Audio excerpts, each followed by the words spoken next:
छतरपुर विधानसभा के आयनगर वार्ड में भाजपा नेता रमेश संभावतवा द्वारा भव्य सम्मान समारोह का कार्यक्रम लोकसभा प्रत्याशी रामवीर सिंह विधूड़ी के लिए रखी गई।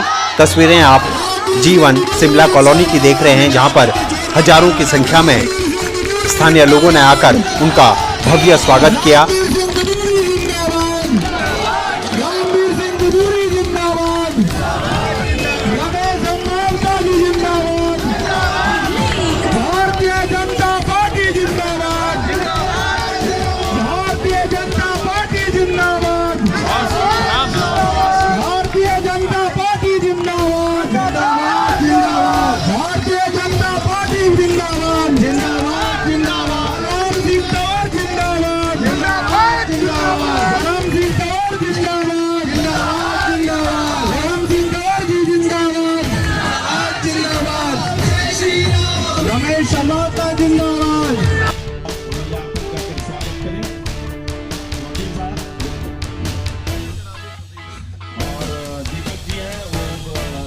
बलराम जी बहन सिंह तंवर जी का स्वागत माल्यार्पण करके स्वागत करें। और आरती शर्मा जी रमेश संभावता जी का माल्यार्पण करके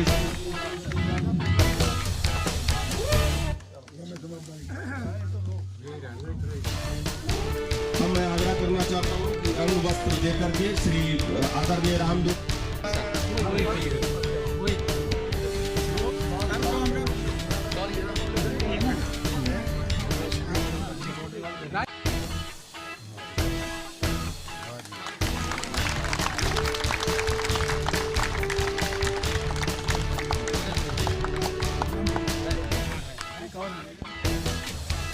चारों मेहमानों को मैं कहूंगा कि वो अपने आसन पर।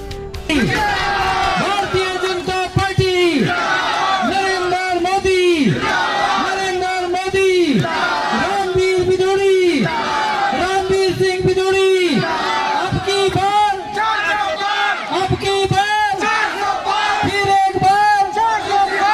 फिर एक बार अपनी कॉलोनी की तरफ से एक शॉर्ट में बात रखना चाह रहा हूँ।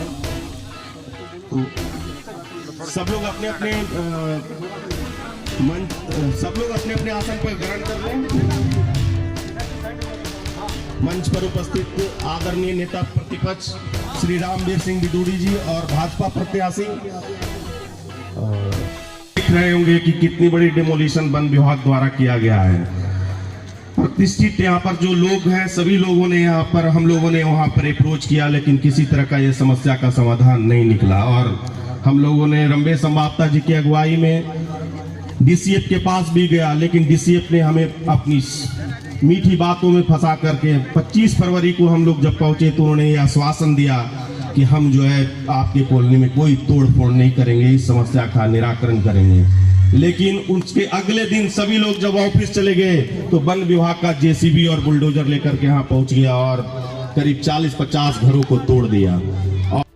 और आपने माननीय मुख्य सचिव, मैं उस में गया भी था, मैं माननीय मुख्य सचिव से भी आपने हमारी मुलाकात कराई थी और वहां भी आपने आग्रह किया था कि किसी तरह का बुलडोजर नहीं चलनी चाहिए और इसकी शांतिपूर्वक प्रक्रिया से इसकी समस्या का समाधान होनी चाहिए। हमारे पास 3 महत्वपूर्ण हैं। हम अभी तक बेसिक बुनियादी ढांचा की मांग नहीं आपसे कर रहे हैं और ना अभी जरूरत है, क्योंकि हमें अभी घर बचानी है और उसमें 3 महत्वपूर्ण मुद्दे हैं जो हमारी इस बात समस्या है।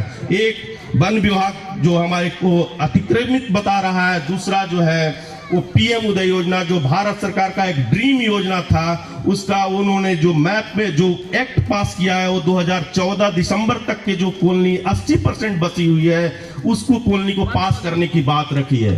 लेकिन वहाँ पे हमारा घर है, एक घर को बनाने में यहाँ पर जो लोग रह रहे हैं काफी दूर से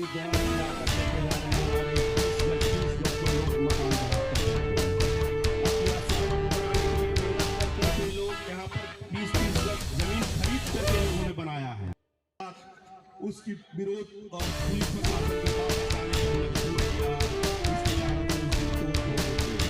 हमारे कुछ भाइयों ने हाईकोर्ट जाने का भी निर्णय लिया और वहाँ से सरकारी राहत भी मिली, जिसके कारण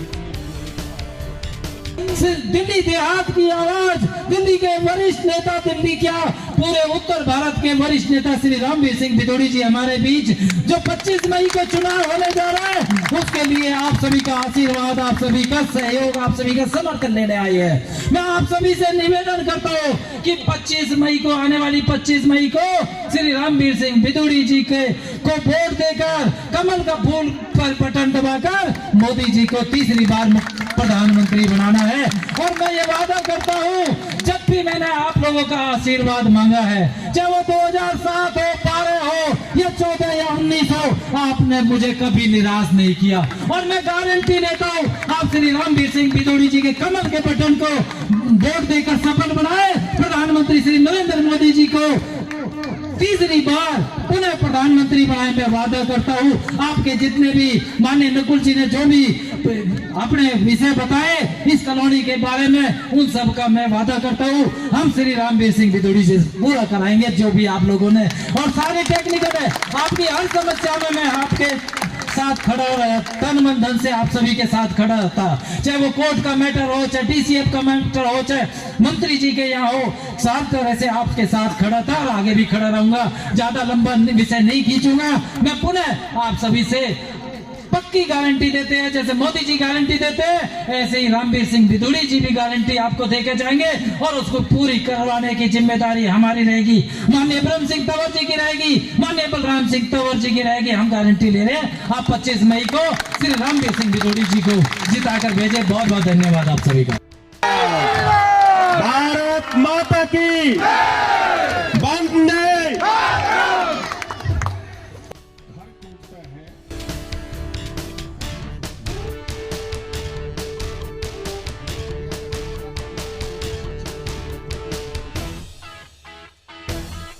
बारे में मुझे अनेकों बार जानकारी दी है और नकुल जी ने जो विषय रखा है उसकी जानकारी मुझे पहले से है।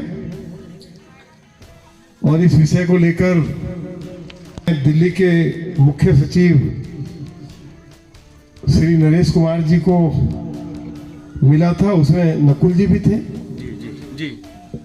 और इस क्षेत्र के निगम पार्षद श्री वेदपाल जी भी साथ थे। और मैंने दिल्ली के मुख्य सचिव से इस संबंध में बात की, जब मुझे ये कि 20 साल से फॉरेस्ट डिपार्टमेंट की बाउंड्री कर दी गई और उसके बाद अब फॉरेस्ट डिपार्टमेंट ये दावा कर रहा है कि उनकी जमीन उस तरफ है जहां मकान बने हुए हैं और जहां फॉरेस्ट डिपार्टमेंट के पेड़ पौधे लगे हुए हैं उस तरफ वे कहते हैं कि निजी जमीन है। तो ये बहुत ही हैरानी की बात भी थी और मैंने दिल्ली के मुख्य सचिव से आग्रह भी किया कि कृपया करके भविष्य में तोड़फोड़ की कार्रवाई नहीं होनी चाहिए, मिल बैठकर इसका रास्ता निकालेंगे, चर्चा करके इसका रास्ता निकालेंगे। और उन्होंने मुझे आश्वस्त भी किया कि मिल बैठकर चर्चा करके कोई ना कोई इसका रास्ता ढूंढा जाएगा।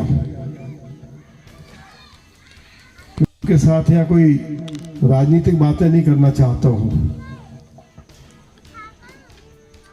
आप जिस तरह से जय श्री राम का नारा लगा रहे हैं, मोदी जी का नारा लगा रहे हैं, तो मुझे कुछ राजनीतिक बात करने की आवश्यकता ही नहीं है।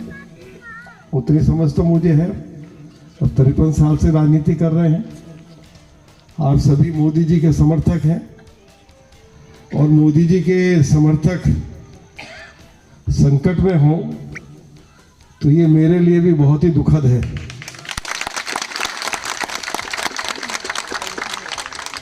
दो तीन बातें नकुल जी ने कही हैं। पहली बात कही गई है कि जो उनके पास 2007 का एरियल सर्वे है उसके आधार पर मालिकाना हक दिया जा रहा है। देश की पार्लियामेंट ने जो फैसला लिया है वह दिसंबर 2014 तक का लिया है।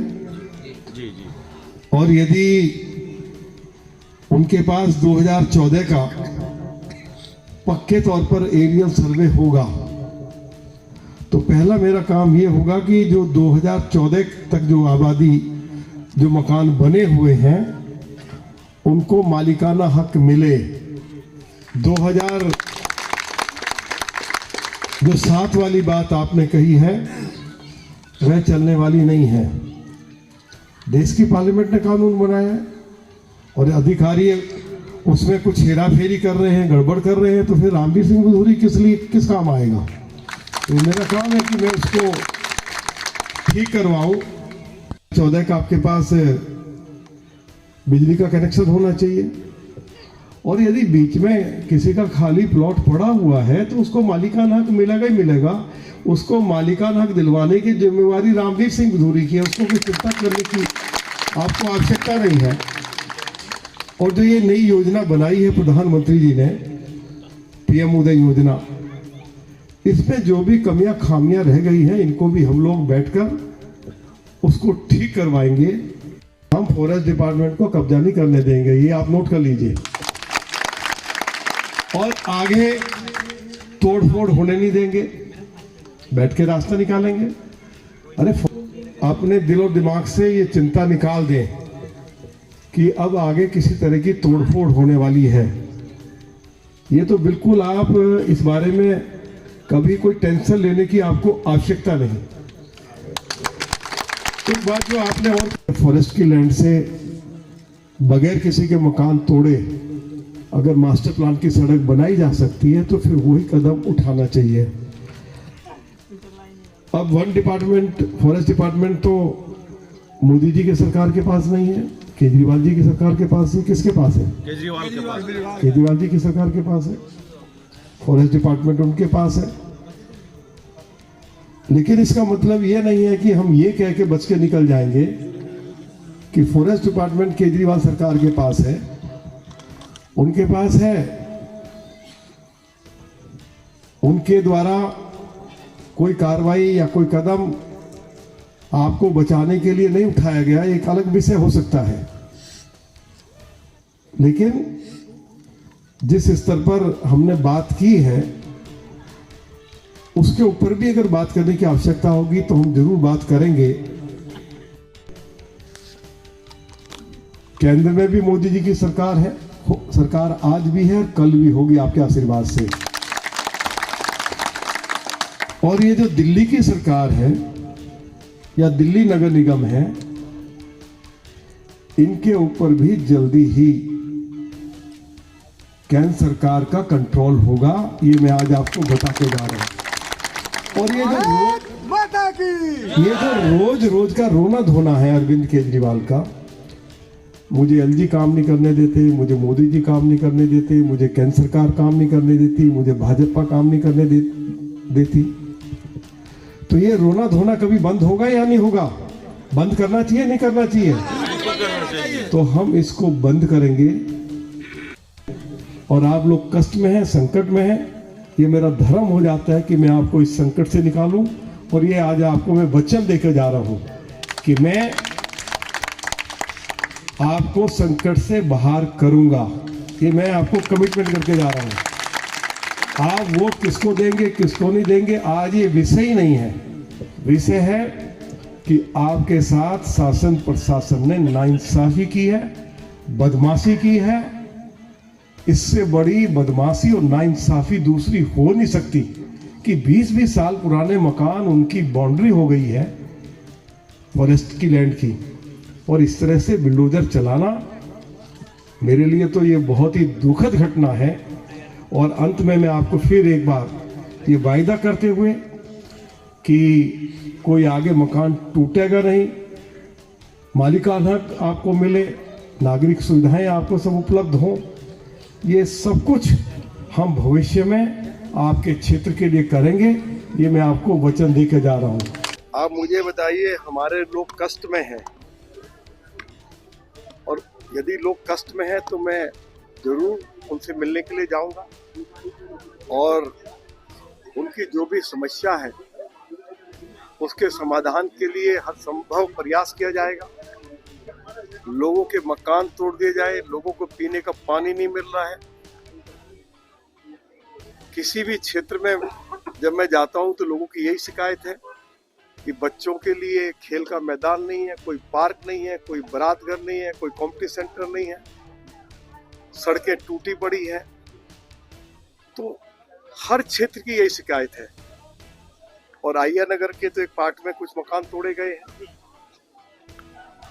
फॉरेस्ट डिपार्टमेंट ने अपनी बाउंड्री की हुई है और उनकी जमीन पूरी तरह से सुरक्षित है, लेकिन जहां लोगों के मकान बने हुए थे उनके मकान तोड़कर फॉरेस्ट डिपार्टमेंट ने ये दावा किया कि ये फॉरेस्ट डिपार्टमेंट की जमीन है, और जहां उनके पेड़ लगे हुए हैं कहते हैं कि ये कॉलोनी वालों की जमीन है।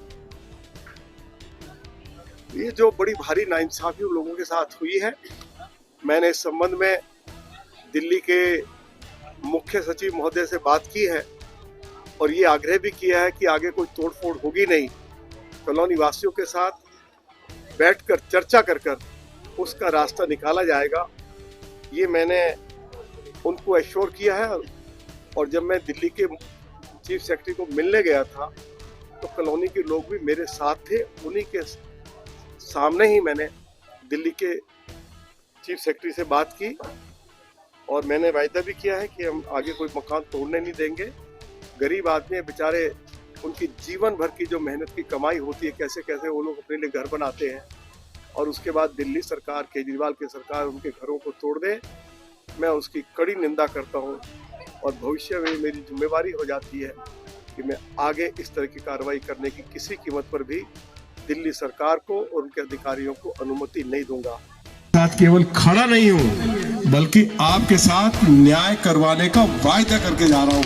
बहुत बहुत धन्यवाद। जय हिंद, जय भारत, भारत माता की, भारत माता की, नरेंद्र मोदी, जय जय श्री राम।